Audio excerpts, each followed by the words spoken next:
주유소에서 어떤 종류의 연료를 자동차에 넣든 그 연료는 펌프기에 저장되어 있는 것이 아닙니다. 주유소 펌프 아래는 커다란 지하 저장 탱크가 있습니다. 대부분의 탱크는 수천 리터의 연료를 저장할 수 있어요. 일부 탱크는 지상에 보관되기도 합니다. 크기에 따라 최대 38,000리터의 휘발유를 담을 수 있습니다. 지상에 있는 탱크는 접근이 더 용이합니다. 또한 수명도 더 깁니다. 주유소마다 적어도 한두 개의 탱크가 있습니다. 주유소가 크고 바쁠수록 연료 탱크가 더 많고 더 자주 특별한 트럭이 와서 탱크를 채웁니다.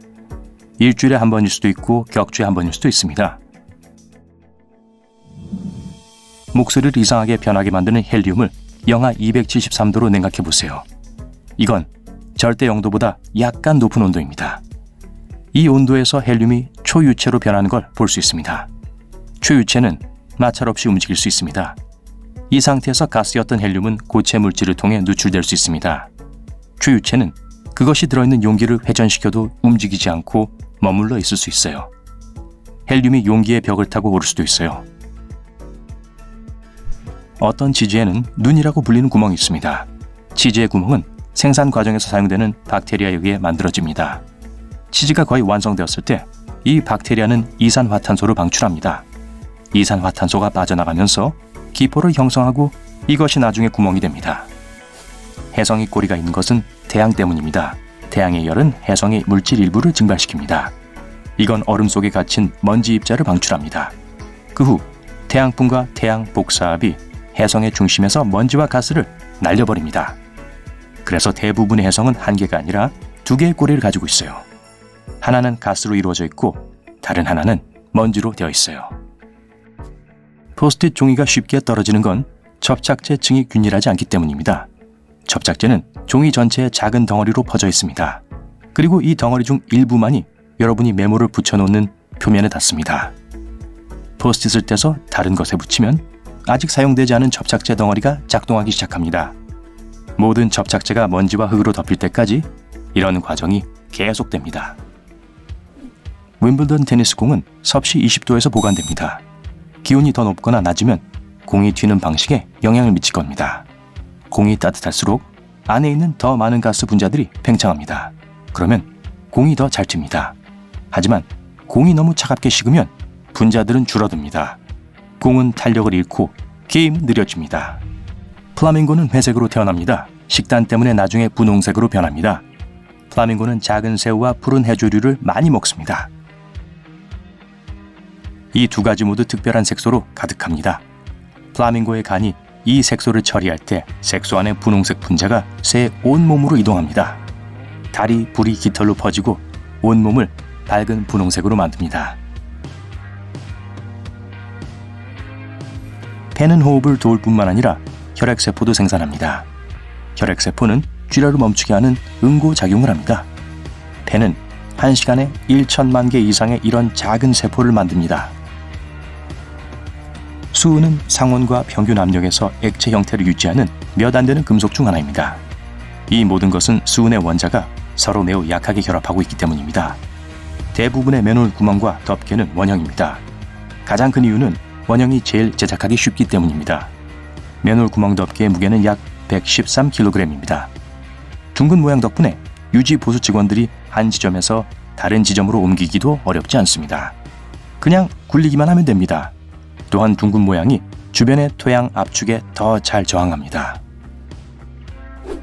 폭풍이 올 때 구름은 어두워지는 것처럼 보입니다. 하지만 그건 착각일 뿐이에요. 화창한 날에 얇은 구름은 빛을 통과시킵니다.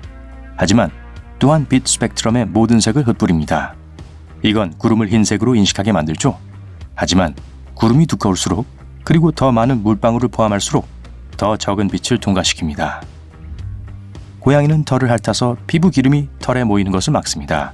하지만 이 때문에 고양이의 털은 개의 외투보다 방수가 덜 됩니다. 그래서 고양이는 털이 젖으면 털이 매우 무거워지고 추위를 느끼기 시작합니다. 과학자들은 시간 결정이라고 알려진 물질의 새로운 상태를 발견했습니다. 그건 실험실에서 만들어졌습니다. 시간 결정의 개념은 매우 까다롭습니다. 이러한 구조는 공간이 아닌 시간에서 정기적으로 반복됩니다. 그리고 최근 과학자들은 두 개의 시간 결정이 상호작용하는 것을 보았습니다.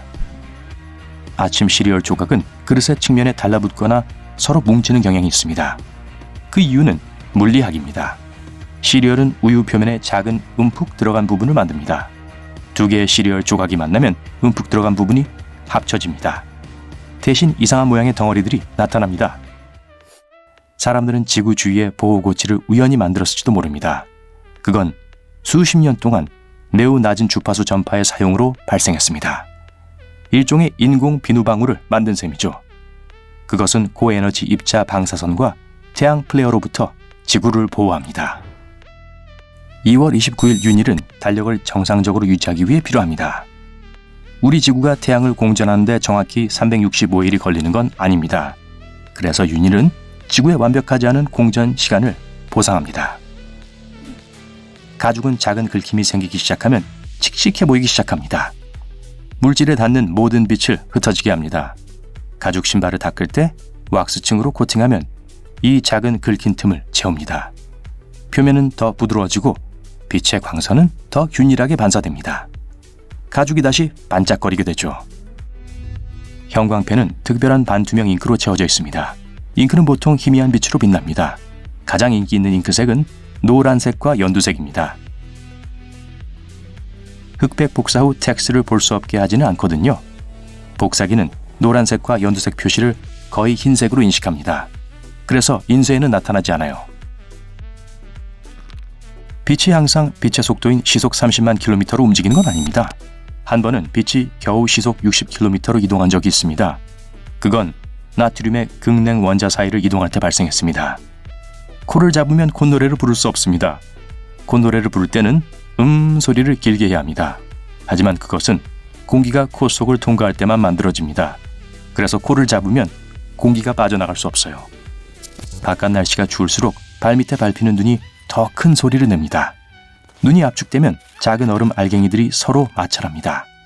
온도가 낮을수록 얼음 입자들 사이에 마찰이 크고 뽀드득거리는 소리가 더 커집니다. 바코드 판독기는 검은색 선이 아니라 흰색 선을 스캔합니다.